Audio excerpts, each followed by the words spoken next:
AITA for not feeding my daughter? So, my high school senior just turned 18, time flies, and is soon to be an independent college student.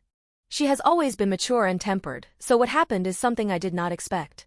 Her father and I are now trying to get her as independent as possible in these few upcoming months before she leaves home, like any parent would want.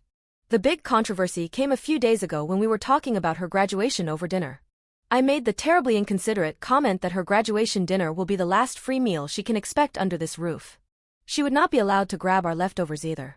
Instantly came the cries and yelling as she accused me of starving my child. First of all, we are not kicking her out. We simply ask that she take care of her own meals. She would be almost closer to 19 by her graduation. I do not see how allowing her to be independent is abusive. I told her that she has multiple months to look for a quick job opportunity, learn a few basic recipes, and be prepared. I would be more than happy to help her cook, I just won't be doing it for her. In fact, this is a valuable skill she will need for her whole life. She asked me to write this up on this forum so the internet can show you you're wrong. Again, I'm treating her like an adult, as she is one now. Edit. There are way more comments than I thought there would be. I'm taking a break off this website for a little bit while I figure things out.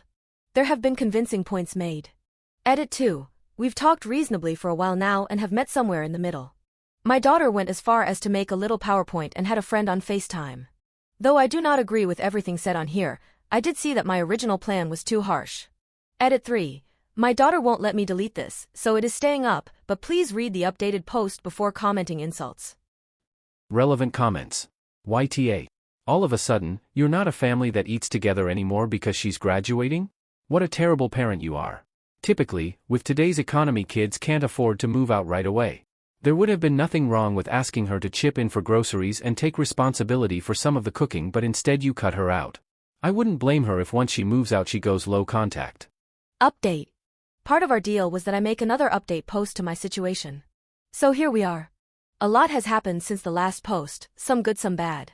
As I wrote in the original as a comment, my daughter and I did outline a deal that met in the middle of our desires, which I'll detail shortly. First of all, there have been way too many attacks on me as a mother. I understand the extremeness of the situation, but that is no way to judge a parent in her entirety. I can assuredly say that we both love each other, and I have her best interests at heart. Many of you made the point that I should have taught my daughter kitchen skills earlier, pointing the finger at my past. As few of you understood, I was 100% willing to spend the next 5 months doing just that. Why not earlier?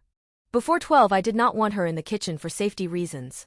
After that, she never really initiated any interest. After all, she didn't need to. Some of you went as far as to call her spoiled and entitled for having her parents make her meals.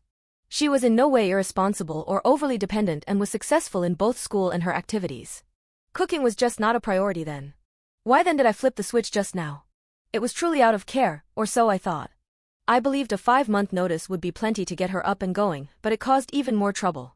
I've seen parents evicting their child at 18, something I would never do.